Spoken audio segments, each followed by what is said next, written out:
A nuclear engineer, Darden MBA, and Boston Consulting Group consultant, and then a dog groomer. Sounds like a punchline until you realize what he's actually built. He's opened 6 locations, 4 more are on the way. He's built a whole call center and a software company because the way people were financing franchises was broken. This is Jacob Lee on The Exit Plan. Welcome back to another episode of The Exit Plan. Today's guest has a philosophy that sounds almost too simple, and it's that all you have to do is not fail. Jacob Lee is a nuclear engineer turned BCG consultant turned dog grooming franchisee with now 6 locations, 1,000+ active members at his top location, and the rights to build a 20-unit empire. He hasn't paid himself meaningfully in 4.5 years, and he says that's exactly the point. So Jacob, welcome to the show. Let's get into it. How did you get into dog grooming and franchising? And tell us that early origin story.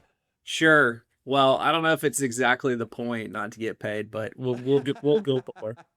I won't drag it out too much, but my family's always been in business. My great granddad started a business in the 1940s, so it's kind of always in the back of my head, like I wanted to be a business owner. And so I went to undergrad at Auburn, studied mechanical engineering because that's what both my granddads did and my dad. Graduated from Auburn, took a job as an engineer in the nuclear power industry. Great learning experience. Some of the smartest people I've ever known that I got to work with, but wasn't what I wanted to do my whole career. And thought, hey, I'll go back to business school, get an MBA. I can figure out what I want to do then. So I show up at University of Virginia, MBA program, and think, oh, I'll have all this time to, figure my life out. Well, they kind of make you pick a path within the first month or two of, okay, you've got a summer internship next summer. Do you want to do investment banking, consulting, marketing, tech? And I was like, well, it seems like everybody wants to do these consulting at these handful of firms. So that's what I'm going to do. So long story short, ended up working at Boston Consulting Group for the summer, worked there for 3 years and never really lost this bug. There's actually a guy who came to Darden, the business school I was at, and he had spent 5 years at a consulting firm and had left to go kind of start a holding company, for lack of a better word, with a partner from business school. They had bought and built 5 businesses and had this really cool kind of holding company. And I remember thinking, that sounds awesome. That sounds like what I want to try doing. So yeah, it was kind of when, search funds and ETA was just getting going. And so, read some of those books. And then I left BCG in 2021 with a friend from business school. He quit his investment banking job, moved back to Birmingham. We were going to look to search and buy a business in Birmingham. Honestly, spent a few months kind of down that path and got scared away for a number of reasons. And a friend of mine, said, hey, you should look at this world of franchising. I kind of had a lot of preconceived notions about what a franchisee is and, kind of business in a box. Like, doesn't sound like a very attractive opportunity. But then like a couple of case studies. One was Orange Theory Fitness at the time. You could build an Orange Theory Fitness for like $400,000 and the FTD showed earnings of $200,000 on average. Yeah. And that sort of like light bulb moment of like, if you just do like some spreadsheet math and you are able to return on invested capital of 50%, like it's really strong. And so a lot of things lined up, and the more we started learning about it, the more excited we got. We vetted a bunch of different brands, went to a bunch of different discovery days, and then found Scent Hound. A colleague of mine from BCG is the Charleston, South Carolina franchisee. So we were catching up. One thing led to the next. And so that was summer 2021. We just opened our 8th location, have store number 9 under construction. So That's quick. it's been a fun journey. You're moving fast. I mean, to a lot of people listening are, they're either franchise curious, maybe they own 5 units and they're looking to get to 10 of the same system, or they're becoming a mumbo, a multi-unit, multi-brand operator. What was it, what filter were you using, especially, doing this for the first time? You looked at dozens of other brands. What was it about Scent Hound? Why did you say no to others? What was some of your kind of criteria that you were trying to hit in that search process? I think the first thing was that we treated this like a full-time job for like 3 months. I mean, he had left his job. My partner left his job from New York, moved back to Birmingham. I left my job, and we would meet every day in my home office, like in my backyard, and just whiteboard, and research and have phone calls and just talk through these different businesses, because these are all franchise is a kind of a model, but within the model, there are all these different businesses and different industries. And so we had a lot of different, concepts that we liked for different reasons. We looked at a car wash concept, eyeglass retailer, window tinting concept. I'd say some of the filters we used, one was kind of return on invested capital as demonstrated in the FDD. So if you take like the high end of the estimated range in item 7 investment, Hmm. and then you take like median, if they report it, median EBITDA or median earnings, and divide those, like that's a good rough, proxy for Huh. return on investment. And honestly, if they don't report earnings, that's another good filter. I mean, the part of the beauty of franchise is that you do have the ability to vet a concept based on the performance of existing, franchisees doing the same thing that you plan to do. And Yep. so we didn't really have some special insight or in, and so we were like, hey, we need to be able to research what's reported in the FTDs. If they don't report anything, then it's hard to research it. So, um, and then I guess like ultimately what caused us to narrow in on Scent Hound was, okay, strong return on investment, but then um, looking at the industry, this is a business that has durable demand. Like the trends of dog ownership over time have been increasing and continue to increase, for decades. Spend per dog is a long-term trend that's not slowing down. This is not this is a service that people need. It's an essential service for dog owners. It's not something that you could go without. Like most people need their dog to have at least have their dog's haircut, but a lot of times a monthly bath. Um, and so yeah, for those reasons, and then finally, I guess like evaluating to the extent you can, the team at the franchisor. Do you think they're good people? Do you think that Hmm. they're trustworthy? Because it is a very important partnership, and there are ways which it can go sideways. And so having someone that you feel like you can trust, and obviously it's hard to do that in a discovery process, but to the extent you can get references, that's kind of how we did it. Yeah, I agree with you on pet as a category too. I mean, it's growing, it continues to grow. I think it was either a meme or something funny someone said to me, and it was like, pets are the new, or plants are the new pets. And someone was like, well, what are pets then? And they're like, pets are the new kids. People are waiting forever to have kids because it's so expensive. So they're getting a pet, and they care about their pet just as much as they would a kid. And the person's like, well, what are kids then? And they're like, that's an exotic animal to like a billionaire. It's something you do when you have so much money and enough time, you can finally do it. I just love seeing that meme, but I That's think it's pretty true. good. A lot of, millennials, Gen Z, etc. It's like they care so much about their animals to a degree that which I don't think, not that it didn't exist before, but at this scale and just, size and volume. And I think it's a great time to get in. And so you guys are looking at all these different businesses. You'd mentioned this a little bit, but what eventually sold you on franchising? You sounded like you were looking at the ETA route at first, entrepreneurship through acquisition. A lot of people do, and franchising does have this kind of like negative connotation at times. It's the multi-million dollar QS quick service restaurant concepts, McDonald's, etc., which not everyone can get into. and it's a very complex operation, etc. But then the other stereotype is, well, it's just this like emerging brand then that's kind of snake oil salesman and everything in the middle gets discounted. What got you over that hump to say, hey, there is a whole buffet here and there actually are very good, viable businesses? What, I guess, was that turning point for you? Sure.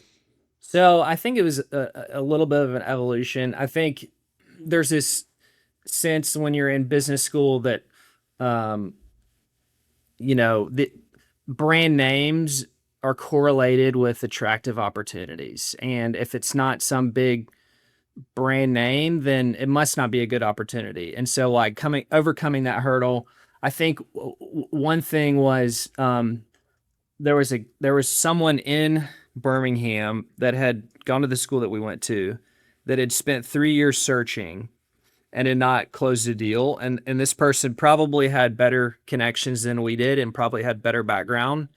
And so it just kind of scared us. It's like we could spend 2 or 3 years of our lives and not find a business to buy. And a lot of that is just out of your control. You have um, a limited set of businesses, and like you got to convince the seller to sell to you. Also, I think the idea of taking over, let's say you buy some landscape business with 50 employees and you take out a giant SBA loan.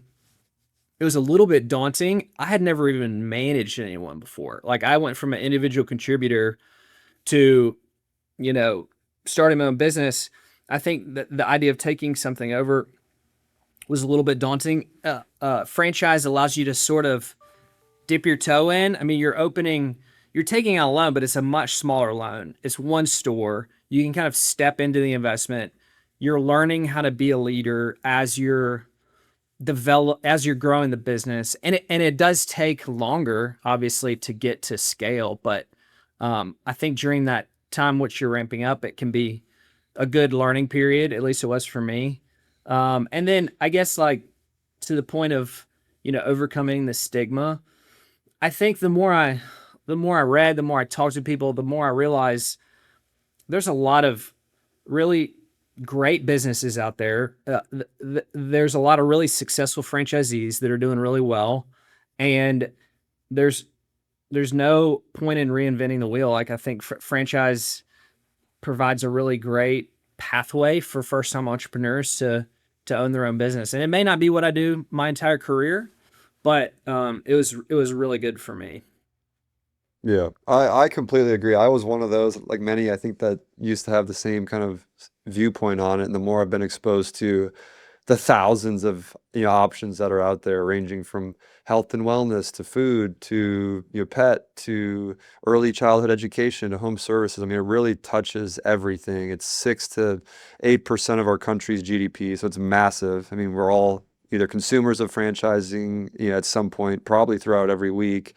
And it's just this overlooked path to wealth creation that I didn't fully appreciate. I think a lot of people don't because of that stigma, which I think with some regulation and changes to how broker, networks work and, things like that will change some of that. But I completely agree with you. One thing I wanted to ask you about, and we had similar-ish backgrounds. I was at Ernst and Young for a little bit doing consulting, and then left to go do a tech company in the kind of logistics delivery space, but it was laundry and dry cleaning at the core. I mean, we were doing like an Uber for X, in 2014 when all of those were taking off. And I remember having to have the conversations with the partners at EY that I was leaving and what I was going to go do and my friends and my family. I mean, what was that like for you to say, hey, I'm going to leave, I got this awesome MBA. I'm working for one of the best consulting firms in the world, and I'm going to leave to go start a pet grooming business. I mean, what were those conversations like? Was it tough? Was it easy? Yeah, it definitely you definitely get, and I still have to get used to being at a dinner party. Oh, what do you do? Oh, I own a dog grooming business, and most people, I literally like wake up and go groom dogs, and I like I don't correct them. I don't like try and like tell them no, it's different. Like I think part of it is like a little bit of a badge of honor, of like um if you know, like it's actually it's actually the good life, like Hmm. this simple business. um, and having control over the business that you're building and the experience of your employees and the impact you have with them, like it's a really fulfilling, great thing. But it definitely takes, swallowing your pride. And when I have those conversations with friends, colleagues, bosses, they're definitely like, okay, that's a different path. But no, I do think it's and now I think it's become a bit more mainstream, and I think that people, um, at least from like the elite MBA background type, like a lot of people are interested in ETA and franchising, so it's a little more common now. But definitely at the time, I didn't know a single franchisee. Like I didn't know anyone who was a franchisee. So, yeah, it took a little explaining. I agree with you wholeheartedly. It's once you're on the other end and you experience entrepreneurship and business ownership, whether it's window cleaning or dog grooming or hanging blinds or whatever it is, it's addicting, it's fulfilling. The money is in, depending on how successful you are, as good, if not significantly better. You're building equity in something that, you can sell. Um, it just, yeah, it is like this weirdly kept secret that I think a lot of people do get gravitated towards and desire, but at dinner parties and stuff, you might get the odd look and it's to your point, I agree, it's a badge of honor and uh, I wouldn't change it for anything. It's the most fun in the world. I want to talk a little bit about, financing. A lot of people I don't think realize SBA is perfect for franchising because there's all those data points of other locations open. It's de-risked as a result of it. Private equity even values a lot of franchise businesses at higher multiples than independent businesses for that exact reason as well. And so you can get into some of these concepts putting, at best 10% down, but at worst probably, 20, maybe 30% down at worst. And so you can get into a couple $100,000 businesses for a down payment on a house or a car. It's a lot more accessible than people realize. But I think the SBA process is kind of intimidating and burdensome. And I know that you've, through that experience, have started to work on a whole company, looking at solving this called the SBA Source, because that process is pretty, broken and inefficient.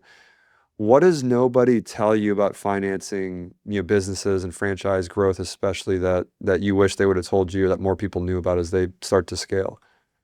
Yeah, there's a whole lot. There's a whole lot there, and my story was, we signed a franchise agreement, got a loan for the first store, and I guess I just took for granted, oh yeah, we'll be able to get loans. But turns out, like if you're trying to open a new store every 6 months, it's really hard to string together the SBA loans to make that happen. And so it felt like a quarter of my time for the first 2 years was like being sales guy pitching our growth plan and our business to SBA lenders to try and convince them to write the loan. And it was like this process. Every time I go to open a new store, I'd have a call, I'd tell them about the business, they'd send me a follow-up email with this giant checklist, back and forth documents to get to this term sheet. And so there's a few important things I've learned along the way. One is the banks will have the SBA. So the way it works is the SBA is guaranteeing a portion of the loan if the bank follows a set of rules. So if the bank follows the guidelines that are laid out by the SBA, which is a federal organization, then in the event of the default, like the borrower doesn't pay the loan back, SBA will step in and guarantee that portion, 75% of the loan. The banks are the ones writing the loans, and they have their own policies. And so you might get feedback from a bank that says, hey, you can't get your next loan because your first store has not been open for a year and you don't have tax returns. Well, people think that's an SBA policy, but it's not. It's a policy of that bank. And it doesn't necessarily mean that your project is not financeable. And so part of what we solve for at SBA Source, so what we've done is we have a tech-enabled process Franchisees would go into our portal, fill out a complete application. We shop it out to a network of lenders and then, collect term sheets from those banks and help you match with the right bank. And so part of the problem that we're solving there is getting your loan in front of as many banks as we can at once to give it the best chance of being funded. And Yep. so, like for me, if I had SBA Source, instead of me like having to go out to 5 banks and do their individual processes, I could have just like filled out one application, sent it out. And so like I think the SBA is a wonderful program. Franchising, frankly, like would not exist the way it does today if it weren't for the government guaranteeing, these loans. But it's definitely intimidating. You've never been through it before, and you probably won't ever go through it again unless you're like me and are stupid enough to do 5 of them. But so it's like, well, like get this over with as soon as possible. And so that's what I feel like that's where we add value is like this is kind of all we do every day. I had a 120 unit operator tell me SBA is some of the the best capital, but it is a necessary evil. Because it's relatively, like you said, it's relatively geared towards franchising. It might not be the best terms, you meant best in the sense of like this is what it's kind of here for, but it is such a pain to navigate all the personal financial statements and gathering everything and just how burdensome the whole process can be. I love what you guys are doing there to make that process, more frictionless and more straightforward and honestly competitive in a way to get urgency and kind of speed behind the lenders. If there was an SBA, and I'm not sure if you guys have used conventional, lending or loans at all, but at what point does an operator go from leveraging something like, friends and family or SBA loans to, the conventional route? Do you have to hit a certain threshold, or what are some of those kind of triggers that, led you to decide to flip to conventional? Yeah, I don't think there's any hard and fast rule, but yeah, for me, the first 5 stores were all individual SBA loans. For the 6th location, I started to meet with lenders, and honestly, I think this is where like relationship banking is important. Meeting with like local lenders and explaining your story, letting them get to know you. That's kind of what I did.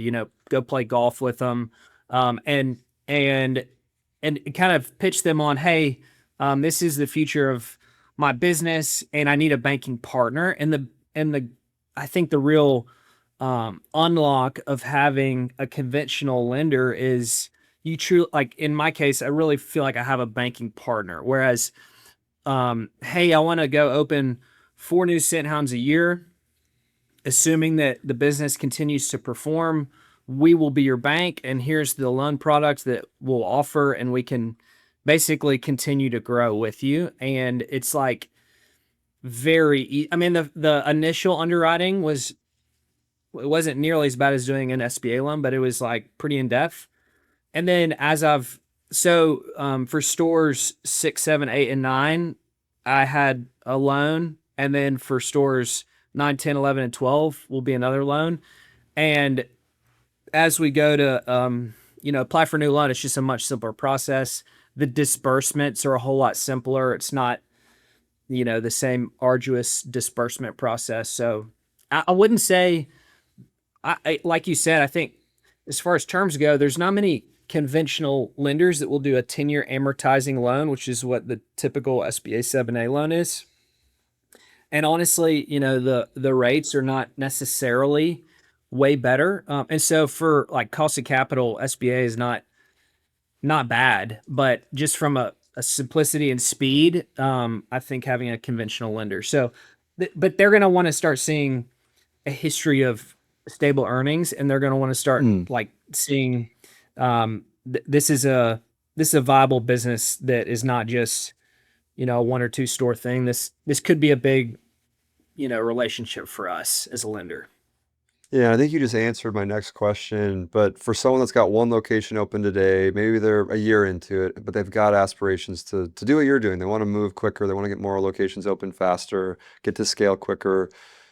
What do they really need to have prepared to go to a bank, to a lender to say, hey, I'm ready to go do the second? Is it, just early positive traction? Because the business might not be fully ramped at that point, 6, 12, even 18 months in. How do you go convince a lender at that point to double down or to, bet again on you in a second location? I think one point is that it's a lot easier. Ironically, it's easier to go find a new bank typically because the bank that just did your other loan already has Jacob Lee, Scent Hound, Birmingham risk, and so going and finding a new lender sometimes is easier, and that's the frustrating part. Is like, well, I thought I was going to find one lender that could do all my loans. Sometimes it's easier to go find a new lender. I think that one thing that's important is how does actual match with the projections? So they're gonna like look at the projections that you had set or the projections for your new loan, and like how did your last store actually perform? And if you're beating it, then that's always a good element of the story. Like, where are you? You may not be fully ramped up, but are you breaking even? Can you cover the debt service on your existing store with the earnings, like on a monthly basis? Did last month's earnings from your first store, um, was it sufficient to cover debt service? I think that's kind of going to be usually a minimum threshold. There's always special circumstances, like if you have a borrower that has a lot of collateral or really big personal balance sheet, lenders can do things that they normally wouldn't. But barring that, they're typically going to see the first store is like self-sufficient, and this next store, in some ways is de-risked because you've already done it once, and so Hmm. should be easier the second time. But yeah, that's some of the stuff they're going to look at. That's super helpful. Thanks for sharing that. Something you said early in the conversation was, I want to say you said you identified Scent Hound, you signed the agreement, was it in 2021? Yes. And you now have 6 locations open on a path to 10, right? And this is, f- you know, 10 in less than 5-ish years. Is that fair?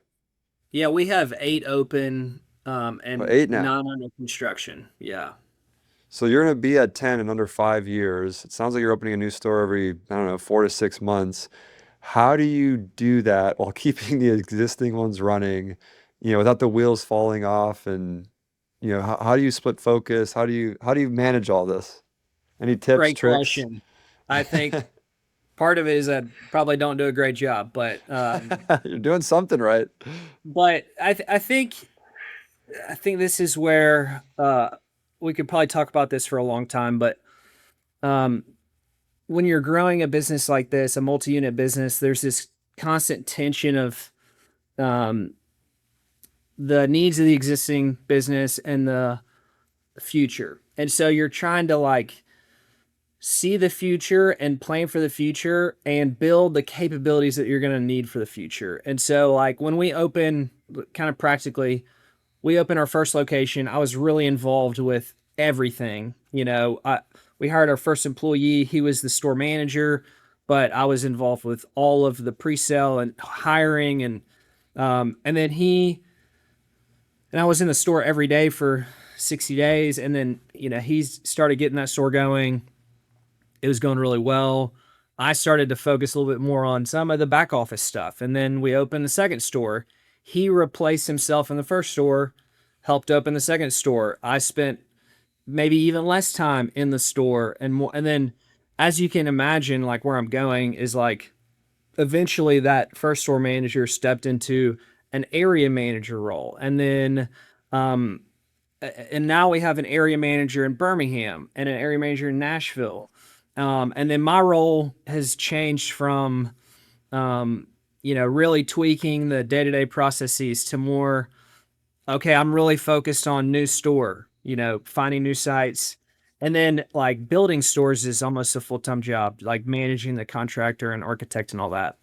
Hmm. We now have a development manager who manages everything from the lease being signed to store being opened. And so, um, and then I spent the last 18 months on this call center. So now we have this 6-person call center that has really enabled Huh. us to open stores and handle the sales and customer service piece in a predictable, reliable way. So along the way, it's just been taking the success of the early stores, kind of reinvesting in the capabilities that we need to take it to the next level. And Bobby and Kelly are the area managers in their markets. They really do run their businesses. They're really 100% in control of their profit and loss of their stores, which allows me to focus on picking new sites, which I think I can't delegate. I think that's like something that I will continue to do, and kind of continuous improvement of the business. That looks like a lot of different things, but hopefully that was a bit of rambling, but hopefully gives a little. No, I think that's like a very clear playbook on, you've got to be in it for a little while, learn every part of the business, and then once you feel like you've got a grasp on it and you figure out what the bottleneck is, well, the bottleneck is, new locations. I need to go focus on the bottleneck. Let me go, hire someone or manage or coach someone up to take on this piece that is more coachable, trainable, manageable, etc., so that I, as the owner, founder, etc., can go focus on, the highest leverage use of my time, and you kind of rinse and repeat.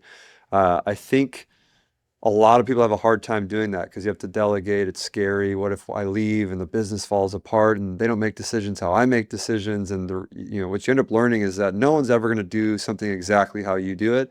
But if 80% is, there, it's close enough. And then your 100% somewhere else is actually way higher leverage than getting that last 20% on how to Yeah. manage the day-to-day store of, or operations of one of the locations. But it's a hard leap for people to go from in it to out of it to on it, and thinking that way. Something I'm curious about is, you're going fast, and I think, given your background, you're probably more equipped than the average person coming into franchising to think about systems and, which are the right problems to solve, and once I've identified that, how to solve them. Has there been a moment where you've thought we're going too fast and, we're doing too much? And what did that look like? Or are you kind of like, hey, no, this pace has been good. We've, felt the throttle a little bit and we took it back, but never over our skis at any point yet. Honestly, I feel like we've done a pretty good job operationally of staying ahead of our growth. And what I mean by that is like having the right training, and like we really invested in a training program to develop groomers, which is a real bottleneck to opening new stores.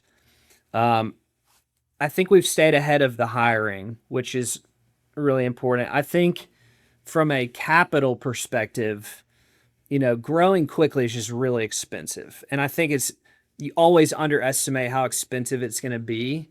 Hmm. Um, and I think that's when it's painful, is like when you're, you know, opening stores back to back to back. And then all of a sudden you have four stores that are at an operating loss as they're ramping up. And that's all each other.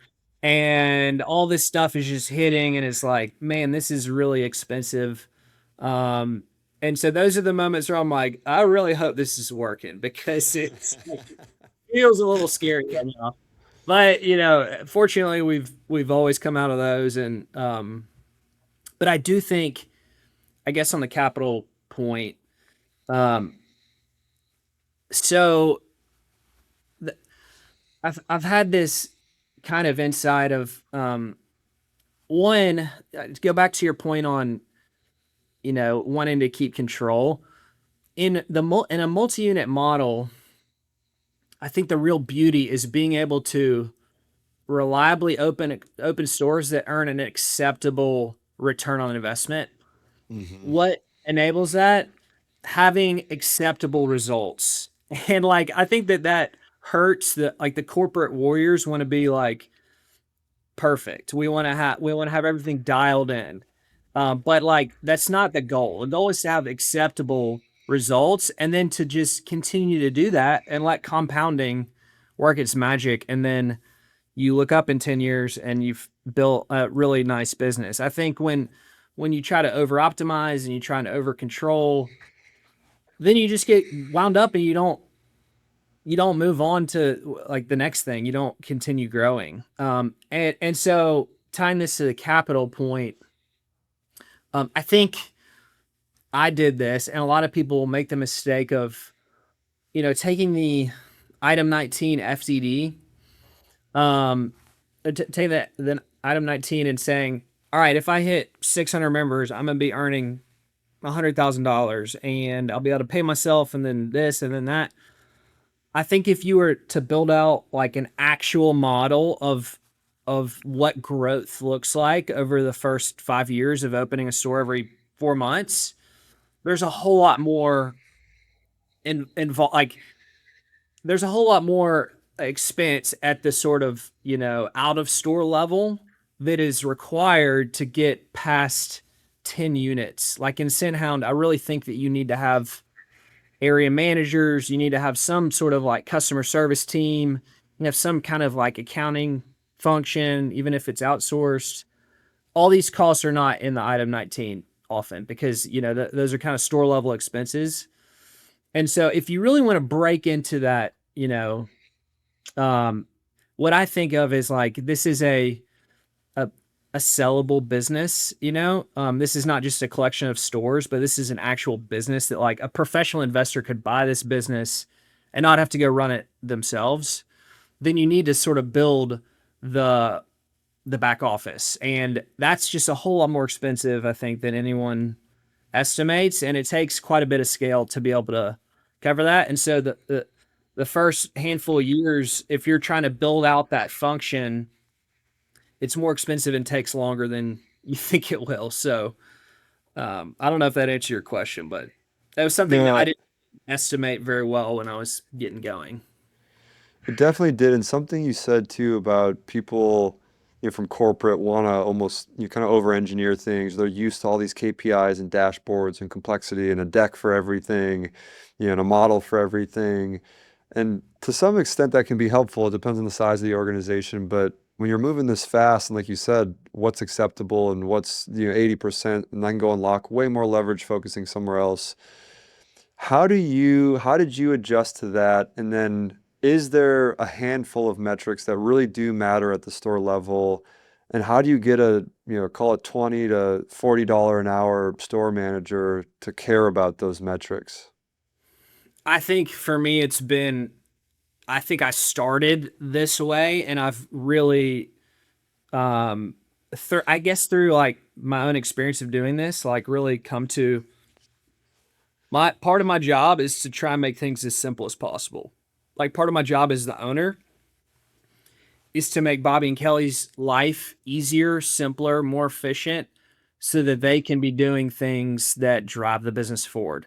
So they can be having lunch with their manager and like helping build the culture and make that manager feel supported. That's a really valuable use of their time. And so um, this whole like, yeah. And so I think a lot of franchisees come from the corporate world where they, unfortunately in the corporate world, I think a lot of activity is just activity. There's a lot of meetings, there are a lot of PowerPoints, there's a lot of talking.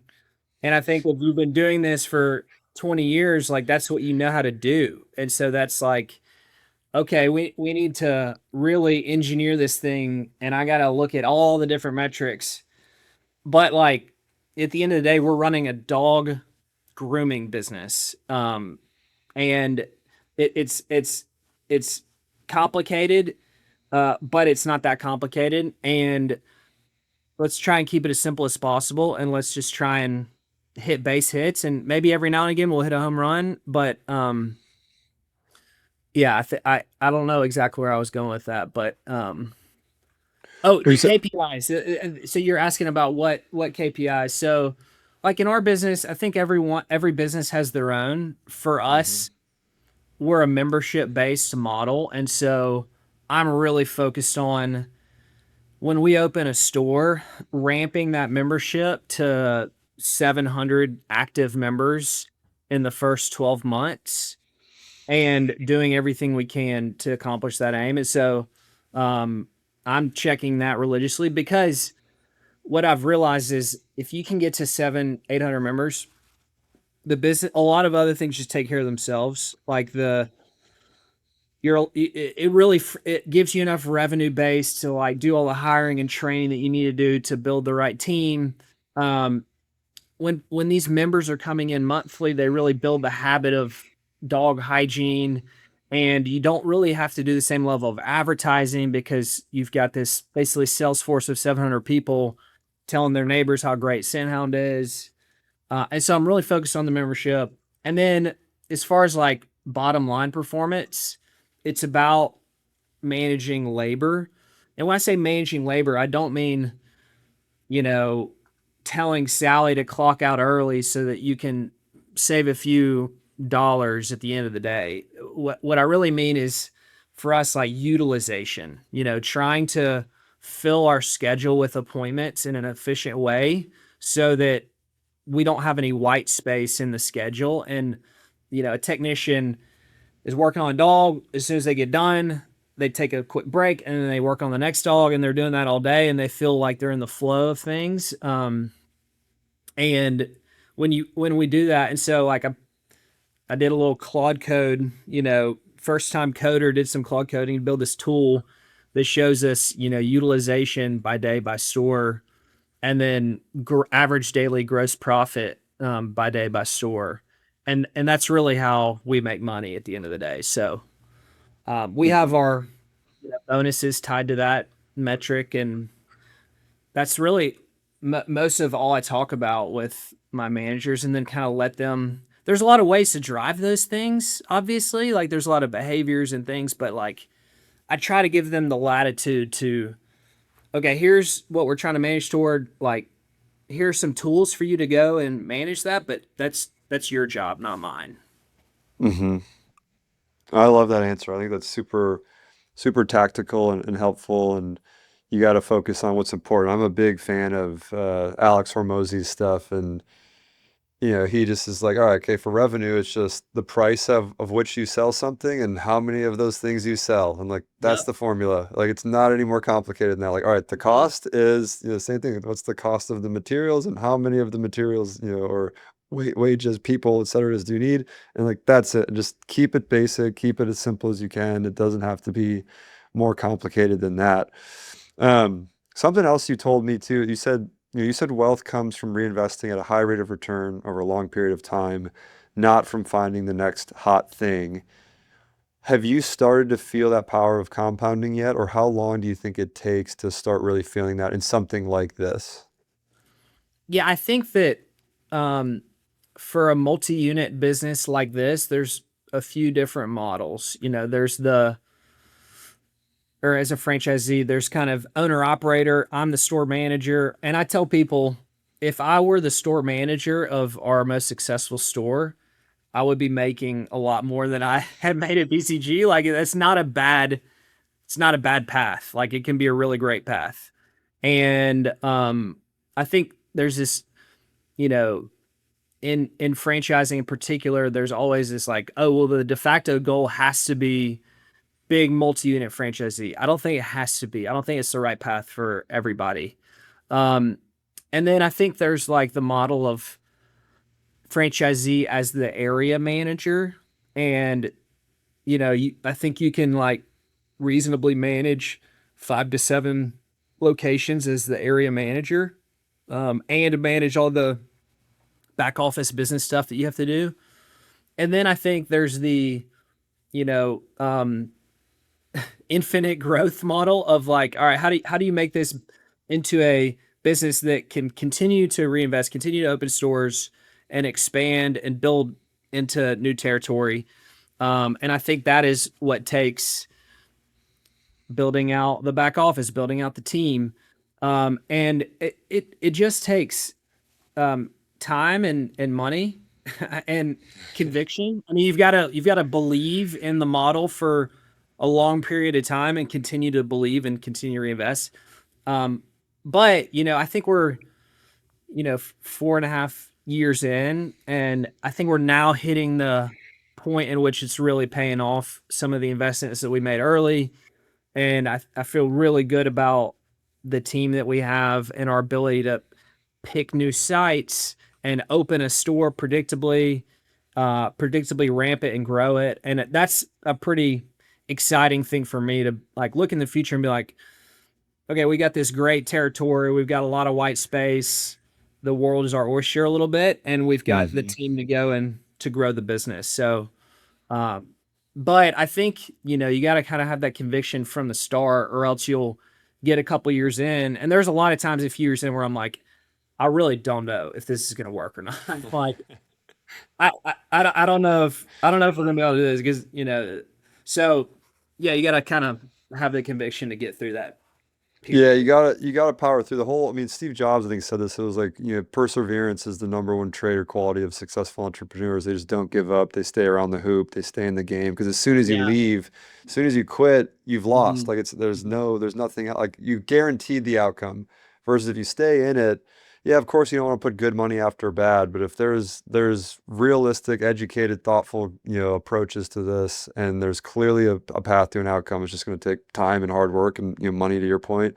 You got to stay in the game. And I think anything that's worth doing, anything that's good takes time. It's just there's no overnight Mhm. success. There's no shortcut, and you got to stay in it. I agree wholeheartedly with that.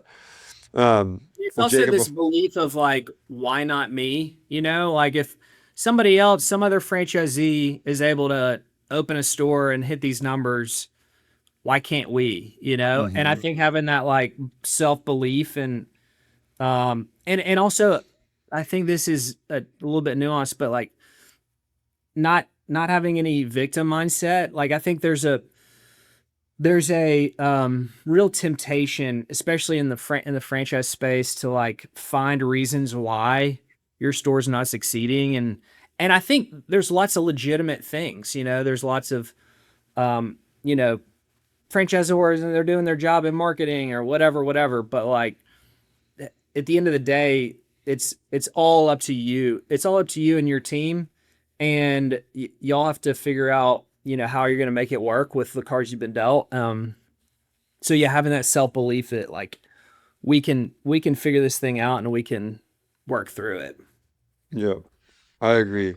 Well, before we wrap up, Jacob, there's one or two kind of quick hitter questions I want to ask you here at the end. And the first one is nuclear engineering to dog grooming, which one has been harder? Oh, that's a tough question. I mean, engineering school is the hardest thing I've done, but um, yeah, dog grooming can be tough too when you've got a customer who, you know, we've had all kinds of kinds of customer issues and employee issues, so I think they're hard in different ways. But for me, I'd pick the dog grooming any day of the week. It's something you'd want to do, not that it's harder. Yeah, I think something I'd want to do. I think the engineering will be harder. Yep, yep. And the last one I have for you is you mentioned to me that your father-in-law has been a mentor through a lot of this. What's the best piece of advice that he's given you? Yeah, he's been a great mentor, and in fact, he was the CEO of a regional QSR business here in Alabama called Milo's Hamburgers. He Okay. stepped down and retired a couple years ago, and I basically called him. I was like, "Hey, he's not very good at retirement. You know, he doesn't like to sit around and play golf. So I've talked him into coming to work with me, and he kind of manages all the development from lease sign to store open. So we get Wow. to work together now. So he's a mentor and a colleague now, but he does a really good job of helping. Well, I've got all these sticky notes on the wall of him, and I have every 6 months we'll have kind of a strategy session where we'll kind of go through, begin with the end in mind, like what are we driving toward. All right, now let's back up to today. Who are the people and what are the things that we need to do to like achieve that goal? hmm And so back to your question, I think, you know, his encouragement for me to write down what do I say are my stated priorities in life, and then like where's the current state of my actions and my daily and weekly behavior, and how do I get to these things that I say are important to me. And that's not just business, but that's like my faith, my family, my community. You know, where's my ranking of priorities? Where am I currently spending all my time and energy, and how do I kind of reorient to meet what I say are my priorities? I like that. So it's taking this bigger picture view, which a lot of people, again, they're living a day, a week, a month, maybe half a year at a time. It's zooming out and really dissecting. Am I doing the things, taking the actions that set me up for where I want to be in the grand scheme of life, not just in the moment, not just in the year. I like that. It's an important reminder to pause and take a second to think about why, for all of this. That's great advice. You're lucky to have him, it sounds like, in your corner, and for a number of reasons, and appreciate you sharing that. Well, Jacob, this has been wildly helpful. If there's anyone listening, is there a place that you want to send them to? I know SBA Source could be a resource as they think about financing their business. Is it just franchising, or could it be any small business? Any small business, we focus on SBA 7A loans, but any small business, we've done acquisitions, but franchise is kind of our focus. But yeah, I'd say, find me on LinkedIn. I used to be on Twitter, but got too addicted. So find me on LinkedIn, shoot me a DM. You can always email me at jacob@sbasource.ai or go to our website, sbasource.ai. Awesome. Well, thanks again for coming on, for sharing your story and sharing your wisdom. And I'm sure you and I will be catching up again here soon in the future. Sounds great, Alex. I appreciate you having me on. Of course, anytime.